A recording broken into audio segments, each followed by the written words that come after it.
प्यारे विद्यार्थियों, बीटीसी में आप सभी का हार्दिक स्वागत है। आज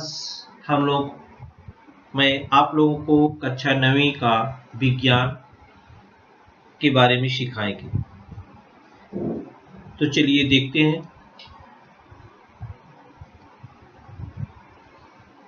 वर्चुअल ट्रेनिंग सेंटर दादर, ये आपकी पाठ्य पुस्तक है साइंस एंड टेक्नोलॉजी स्टैंडर्ड 9। मेरा नाम है बच्चों Jayaprakash are Mishra.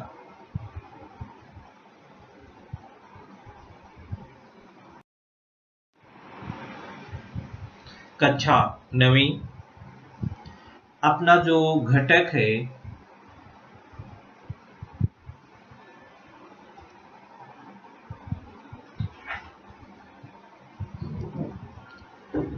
Science and technology में वह है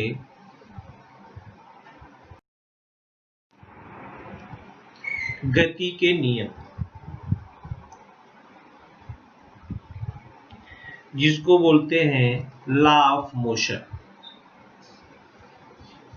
लॉ ऑफ मोशन में हम क्या क्या सीखेंगे, एक नजर उस पर डाल लेते हैं। इस पाठ में हम गति के बारे में सीखेंगे, विस्थापन और दूरी, त्वरण, न्यूटन के गति संबंधी नियम और समीकरण। यह हमको लॉ ऑफ मोशन में सीखना है। तो सबसे पहले बच्चों हम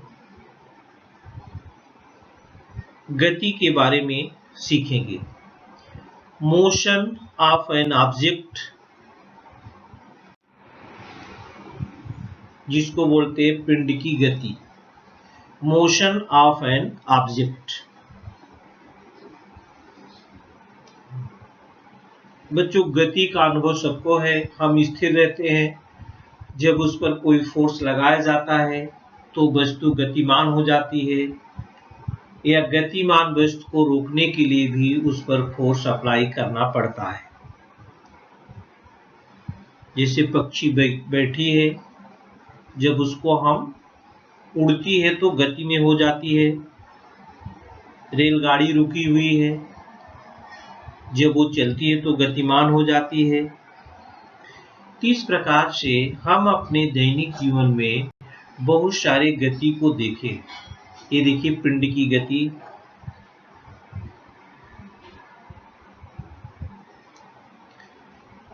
इस प्रकार से बहुत सारे ऑब्जेक्ट हैं जिसकी गति हम आपको दिखा रहे हैं। ये देखिए तमाम प्रकार के विविध प्रकार के पिंड हैं जो गतिमान हैं। जो क्या है बच्चों? गतिमान है।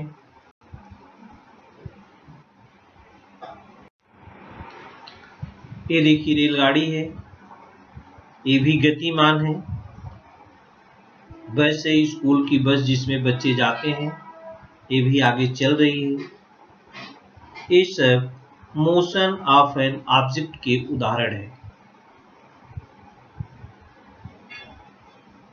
गाड़ी में जब हम बैठ के बस या गाड़ी में आगे जाते हैं तो जो पेड़ पौधे या घर रहते हैं वो पीछे भागते हुए हमें दिखाई देते हैं।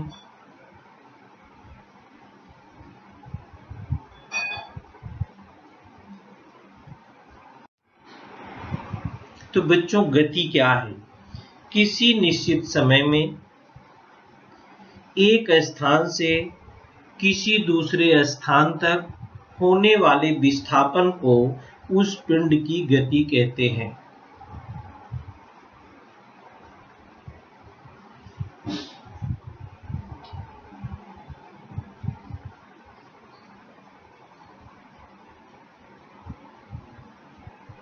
The continuous displacement of an object is called motion.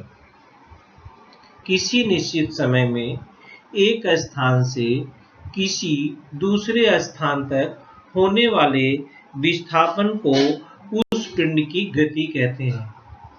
हमने पहले भी सीखा है बच्चों, गति कई प्रकार की होती है। गति के कई प्रकार होते हैं। टाइप्स ऑफ मोशन में गति के प्रकार, एक लीनियर मोशन होता है जिसको रेखीय गति कहते हैं। दूसरा होता है नॉन लीनियर मोशन, जिसको असमान रेखीय गति कहते हैं या अरेखीय गति कहते हैं। नॉन लीनियर मोशन, एक रेखीय गति लीनियर मोशन और दूसरा नॉन लीनियर मोशन। इसका भी उदाहरण हम आपको दिखाएंगे।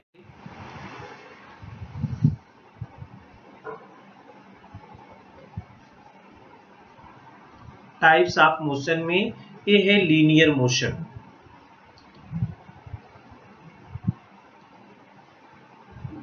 लीनियर मोशन जिसको हम रेखीय गति कहते हैं।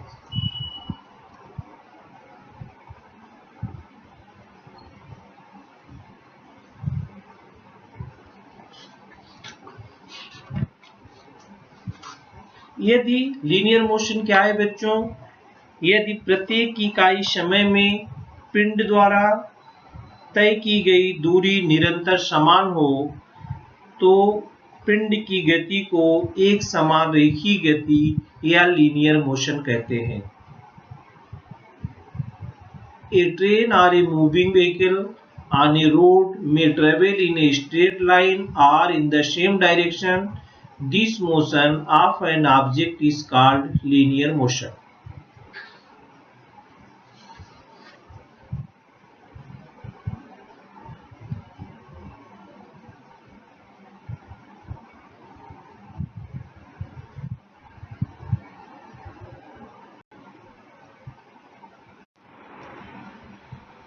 नॉन लीनियर मोशन असमान रेखीय गति, यदि प्रत्येक इकाई समय में पिंड द्वारा तय की गई दूरी सतत परिवर्तित होती है तो पिंड की गति को असमान रेखीय गति कहते हैं।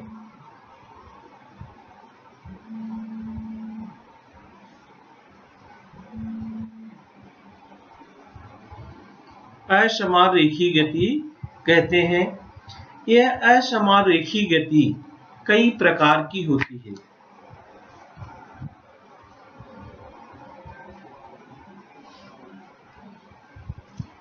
जैसे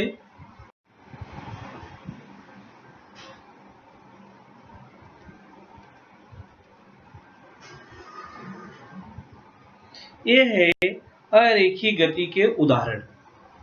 अरेखीय गति विभिन्न प्रकार की होती है।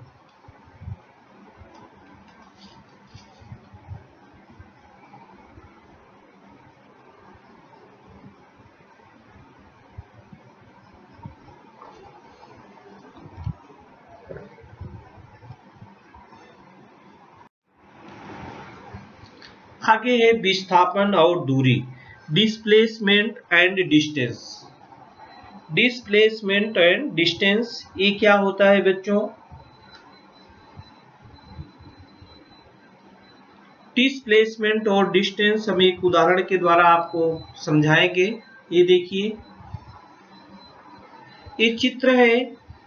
यहां से देखिए, यहां से चलना शुरू हुआ और इसको यहां तक पहुंचने में ये दूरी है, डिस्टेंस है। टेढ़ा मेढ़ा वक्र है, टेढ़े मेढ़े रास्ते से होता हुआ आता है।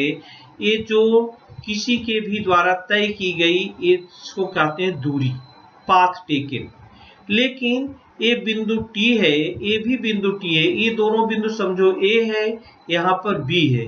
इन दोनों को मिला देने से जो शॉर्टेस्ट दूरी होती है वो होता है विस्थापन। इसको कहते हैं विस्थापन और ये वाले भाग को कहते हैं डिस्टेंस। ये वाले भाग को क्या कहते हैं? डिस्टेंस कहते हैं।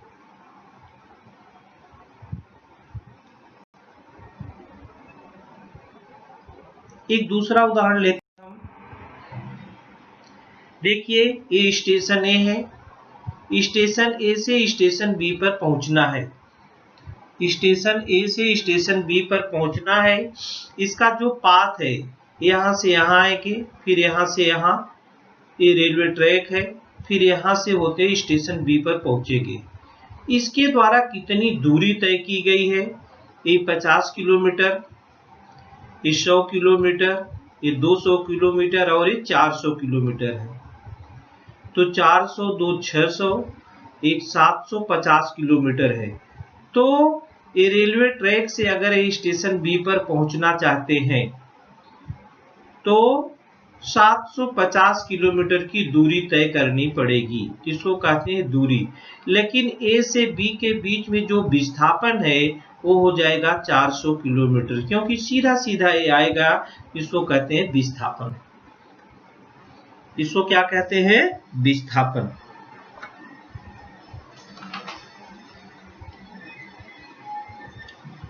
दूरी का अर्थ दो बिंदुओं के बीच गतिशील रहने पर पिंड द्वारा प्रत्यक्ष रूप से तय किया गया पथ। और विस्थापन का अर्थ होता है बच्चों गतिशीलता के प्रारंभ और अंतिम बिंदु के बीच सबसे कम दूरी, इसको कहते हैं विस्थापन।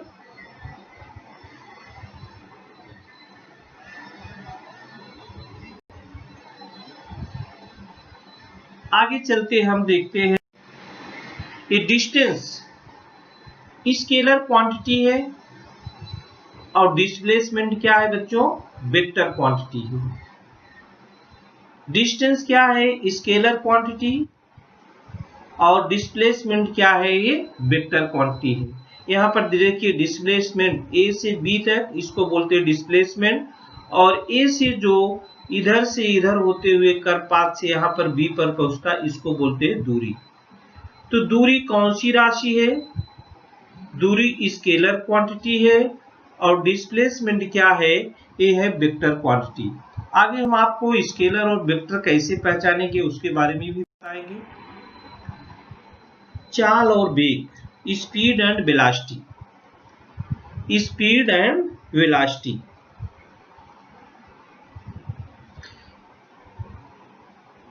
चाल क्या है? चाल तय की गई कुल दूरी और उसमें लगा हुआ कुल समय, ये होता है चाल। और वेग विस्थापन को समय से भाग देने पर वेग प्राप्त होता है। इसको इस प्रकार से लिख सकते हैं, स्पीड चाल, चाल बराबर d/t, डिस्टेंस अपॉन टाइम। ये देखिए d फॉर डिस्टेंस है, t फॉर टाइम है, और वेग इक्वल टू विस्थापन yes displacement divide by time.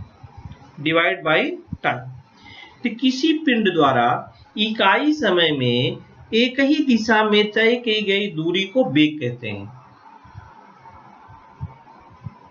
और इसकी इकाई जो होती है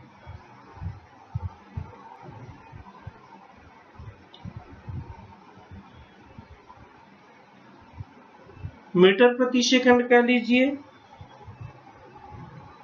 इकाई समय में होने वाले परिवर्तन को हम विस्थापन कहते हैं। इकाई समय में होने वाले विस्थापन को भी वेग कहते हैं। इकाई समय में होने वाले विस्थापन को हम क्या कहते हैं? वेग। इस प्रकार से हमें दूरी और समय ज्ञात है तो चाल निकाल सकते हैं, डिस्प्लेसमेंट और टाइम ज्ञात है तो हम वेलोसिटी को भी निकाल सकते हैं। छोटे छोटे प्रश्न आते हैं जो हम इस सूत्र की सहायता से आसानी से हल कर सकते हैं। छोटे छोटे प्रश्नों को हम इस सूत्र की सहायता से आसानी से हल कर सकते हैं। सदिश और अदिश राशि क्या इसे पहचानते हैं बच्चों? Scalar and vector. Scalar quantity में जैसे लेंथ है, एरिया है, वॉल्यूम है, स्पीड है, मास है, डेंसिटी है, प्रेशर है, टेम्परेचर है, एनर्जी है, पावर है, वर्क है, वॉल्यूम है। स्केलर क्वांटिटी में केवल मैग्नीट्यूड होता है। Scalar quantity has only magnitude. और वेक्टर क्वांटिटी में क्या होता है, मैग्नीट्यूड भी होता है और डायरेक्शन भी होता है। माने ऊपर तीर का निशान अगर लगा है, दिशा निर्धारित है, तो वेक्टर क्वांटिटी होगी। मैग्नीट्यूड और डायरेक्शन दोनों होगा, तो जैसे आप किस दिशा में जा रहे हो, डिस्प्लेसमेंट विस्थापन किस दिशा में हो रहा है, तो विस्थापन क्या है, वेक्टर क्वांटिटी है, क्योंकि दिशा उसमें बताई जा रही है। किस वेग से जा रहे हो, किस दिशा में जा रहे हो। एक्सीलरेशन जो त्वरण होता है, momentum, force, lift, drag, thrust, weight, ये सब क्या है, वेलोसिटी, ये सब क्या है, वेक्टर क्वांटिटी है। तो बच्चों जो पहचानते हैं कि सदिश और अदिश, स्केलर और वेक्टर राशि हम कैसे पहचानेंगे, जिसमें केवल मैग्नीट्यूड होता है उसको हम स्केलर क्वांटिटी कहते हैं, जिसमें मैग्नीट्यूड और डायरेक्शन दोनों होता है उसको हम वेक्टर क्वांटिटी कहते हैं। इस प्रकार से हम आसानी से सदिश और अदिश राशि को पहचान सकते हैं। त्वरण, एक्सीलरेशन,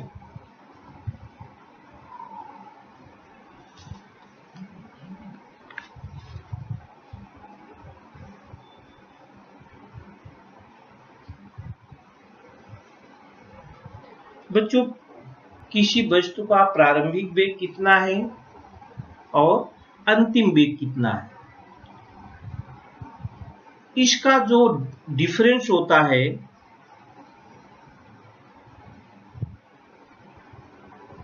माने त्वरण की जो परिभाषा होती है कि वेग परिवर्तन की दर को हम त्वरण कहते हैं। Acceleration equal to change in velocity divide by time taken. Acceleration final velocity minus initial velocity बटे टाइम टेकन। अगर एक्सीलरेशन को हम इसे निर्धारित करते हैं, अंतिम वेग को v से और इनिशियल वेग को v से divide by time, a equal to v ऋण u बाई टी, या a t बराबर v ऋण u, या v बराबर u प्लस a t। तो बच्चों इस प्रकार से जो गति संबंधी नियम होते हैं, गति संबंधी नियम वो समीकरण है, 3 समीकरण होते हैं गति संबंधी। इस पर से बहुत सारे सवाल भी पूछे जाते हैं। तो गति संबंधी समीकरण आप याद कर लो, v बराबर u plus A T, s बराबर U T plus half A T का स्क्वायर, और v स्क्वायर बराबर u स्क्वायर प्लस 2as। तो बच्चों ये सब हम लोगों ने गति के संबंध के बारे में सीखा। आगे वीडियो में हम मिलेंगे तो न्यूटन के गति के नियम के बारे में हम आप लोगों से चर्चा करेंगे। प्यारे विद्यार्थियों, आज के लिए इतना ही। Thank you.